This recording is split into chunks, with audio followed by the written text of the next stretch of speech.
the pressures around everybody in terms of their own personal finances and that sort of thing. We are working in a competitive where there isn't an unlimited supply of people who would like to join this work. Yeah. Also, for those who want to do it vocationally, it is challenging. It is working in some of the more difficult areas within our community, and that's not everyone's bag.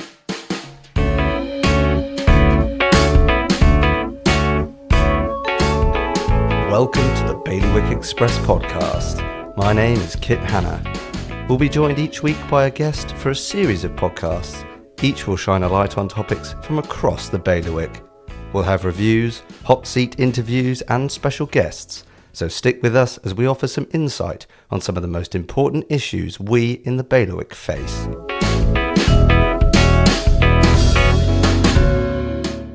Bailiwick Law Enforcement's annual report for 2021 has revealed a modest reduction in recorded crime compared to previous years. However, COVID and Brexit continue to cause disruption to the police and border agency. Resignations and retirements are up, whilst in-island recruitment and retention are stagnant, all at a time where frontline services are already stretched. I sat down with the head of law enforcement, Ruari Hardy, to gather some insight on all these challenges and more.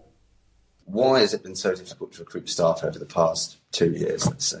Okay, so one of the reasons that during the pandemic we planned a number of rounds of recruitment, but because of the pandemic, our recruitment process is fairly long-winded. We have to do assessment centres, we have to bring people together to do role-play exercises, group interaction, because the skills you need for law enforcement, we do quite a robust process before we recruit people into the organisation. So we had some delays and we had a number of recruitment sessions that we had to cancel just because we couldn't run them.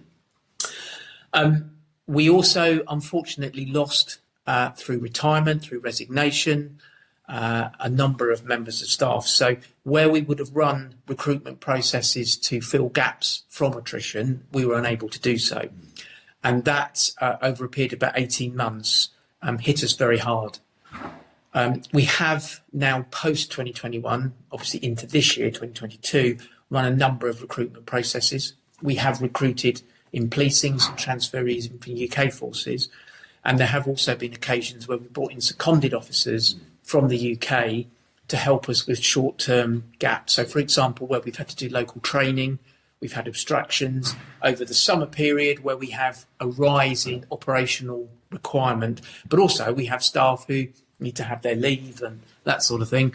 We had to just bring in some additional resource to make sure we had enough frontline operational staff to keep our frontline operational work appropriately resourced.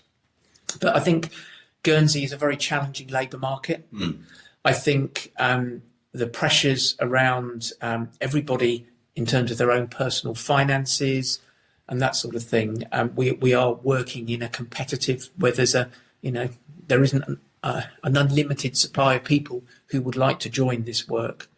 Yes. Also, for those who want to do it vocationally, it is challenging. It is working in some of the more difficult areas within our community, and that's not everyone's bag. The people who do join, the people who do thrive, really have that vocational element to it, and they want to make a difference.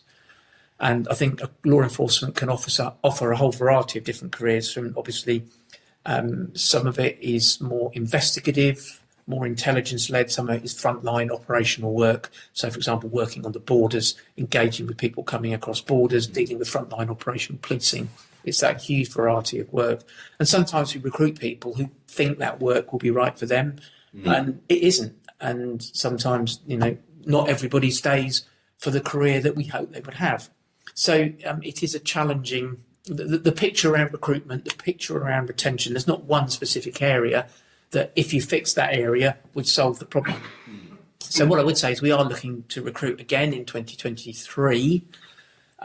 We've done a lot of recruitment attempts in 2022, but 2021, really coming off the back end of the pandemic, was a very difficult environment.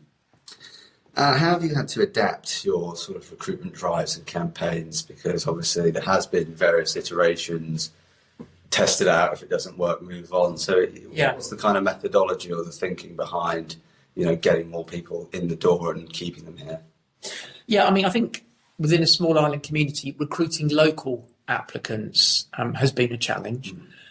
We've tried to vary our public, the way we've appealed to the public, like a career like no other. We've tried to get officers who work within the organisation to do testimonies.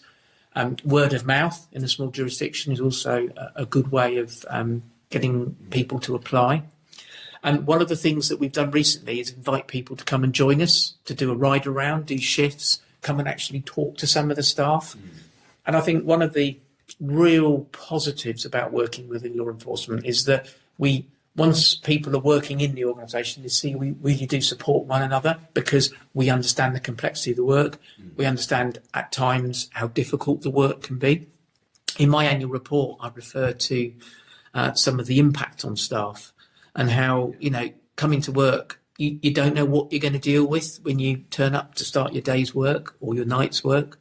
And it can vary from something very straightforward and simple that's no impact on you at all, when you can then suddenly be dealing with something that really can be quite difficult, from a suicide, a really serious road traffic collision, working with other blue light services.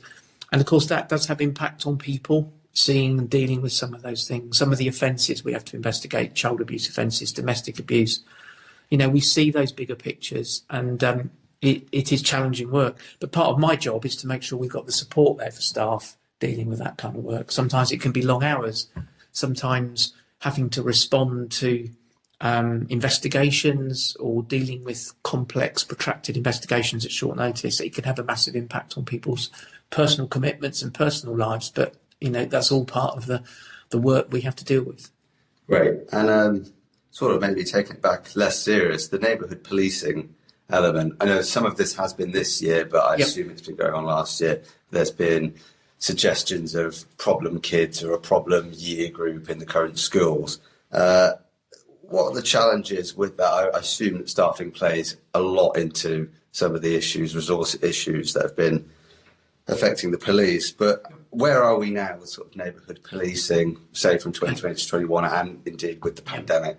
Okay, so breaking down the first part of the question, dealing with some of our more challenging cohorts of young people, we work in partnership with other stakeholders around it. So education, youth commission, sports commission. There are a whole host of other bodies in Guernsey that if we can bring them together and we can all be aware of the information or the concerns and what the problems are, that sort of multi-stakeholder impact, and I include social services in that, are some of the issues that we've been dealing with. It is complex because obviously we've got a responsibility around safeguarding. We've got a responsibility around missing people, particularly missing people who are young people who may have additional risks and concerns. But we have to continue to deal with that. But in terms of the problem solving, it's a wider number of organisations that have to help. With some of the pressure on our numbers, our neighbourhood policing team has been not as strong as we would hope.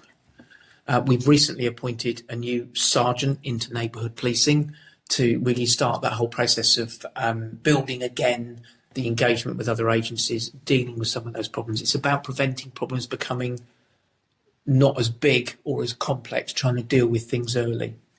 So it's engagement with schools, engagement with youth groups, engagement with the constables, the parishes, all that kind of work is hugely important. If I had a brand new box of police officers and I could just open that box and pull them out, I would put some of that resource definitely into more neighbourhood policing officers, I would. But as the report reflects, the numbers we've been working with, the necessity to make sure we're policing against risk, which is what is the real issue that, we need to try and get across to our community, that, safeguarding, public protection, dealing with vulnerability, mental health, all those sorts of areas. The pressures on us are huge, but we will continue to manage our resource against the risks to harm, the risk to crime, and also the risk to the wider public as well. Domestic abuse, there seems to have been an increase in that 2020, 2021. I'm not going to presume what I might think the reason is, but if you could maybe give some context as to why that is, and that's obviously quite a big segment of crimes committed in Guernsey is domestic abuse. I think as a community, as a society, the understanding around domestic abuse is becoming greater. One of the pieces of work we highlight in the report is Operation Encompass, where we're sharing information with education around young people who have potentially been witnesses to or involved in a domestic abuse situation. And I think society is slowly understanding the huge impact domestic abuse has. It has impact, obviously, on those people who are in abusive relationships, who are victims of abuse, impact on perpetrators, impact on their families, impact on people's employment, on their education, on their health.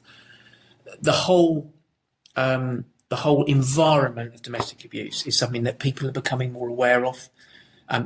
Within policing, for example, later this year, we've got a huge piece of training plan for our officers to really drill down more into the coercive and controlling behaviour elements of domestic abuse, to look into the more, it's not just about one party punching another party in a domestic situation. It is so much more complicated than that. It's so much more serious than just what was perceived domestic abuse years ago. And that's what I think is changing. People are more willing to support. There are excellent other agencies who are working in that space as well, like SAFER, which are providing support. We obviously have a refuge, which allows people to come out of potentially really harmful domestic situations to a place of safety, to give them space to try and find their feet and find a way out of what is a very difficult situation. But I think there's still a lot of work to do in that space and prevent domestic abuse, educate people about what are acceptable and unacceptable behaviours, particularly in young people who will be growing up, going into relationships. And, you talk about some of the problem cohorts of young people.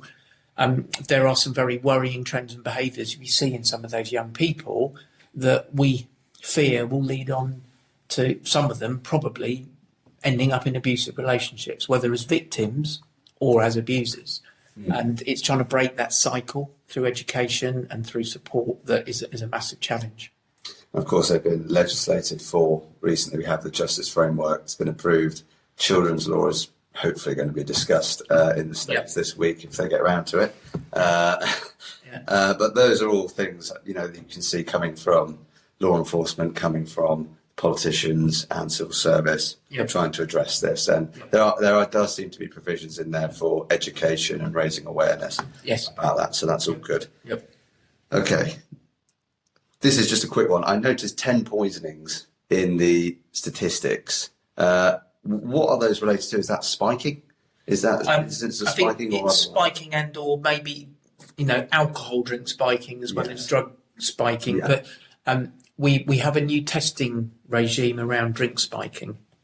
So when anyone alleges that they have been through a drink spike, providing they're within the window that allows us to test, we do test.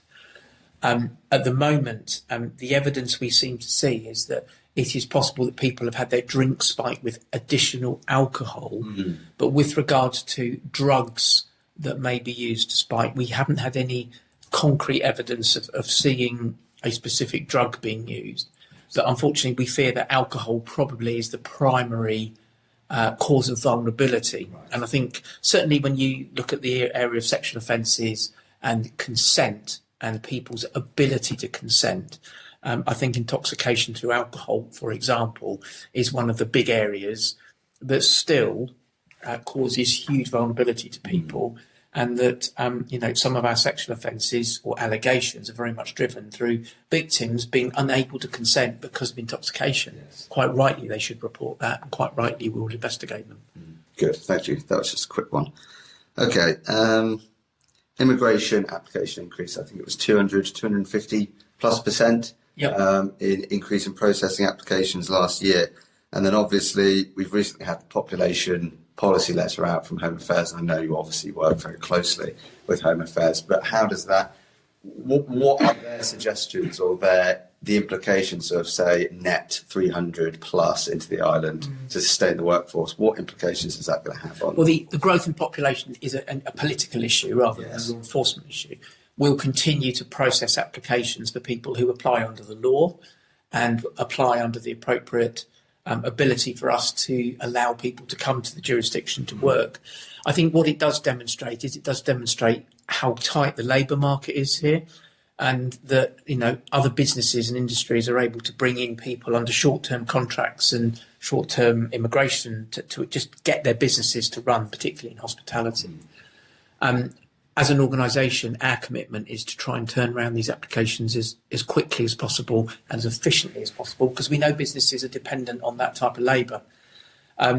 Sometimes there are delays. I would like to highlight that sometimes the delays are not the fault of Customs and Immigration, because it's probably down to the information the individual may be supplying, or there may be concerns as to the legitimacy of the information they're supplying in order to try and come in. So we do have a duty to make sure we're doing due diligence around who we allow to come into work, and that they are appropriate applications under the law. But I think going forward, there's far more work will be going on between population management and immigration to try and streamline and make more efficient those processes, because we absolutely get that business and commerce is reliant on us getting those pieces of work undertaken in an efficient way. Thank you. If I could move on to drugs now, just at the end, just while we have a bit of time. Yeah. So I noticed there's been a 2020-21, there's approximately 1.4 million reduction in Class B seizures, particularly for cannabis and cannabis resin. Yes. The total seized for 2021 is 1.3 million down overall. Yep. So obviously the cannabis resin forms a huge part of that 1.3 million on Class B. And obviously recently we've had much wider proliferation of medicinal cannabis. So what are the challenges with cannabis policing now that I don't want to presage this, but I would imagine that there's a lot more cannabis in islanders' hands than there might ever have been. So first of all, dealing on the value of seizures. Sure. 2020-2021, obviously travel was hugely down, and the ability of organised crime to disguise large quantity commercial importations was significantly reduced.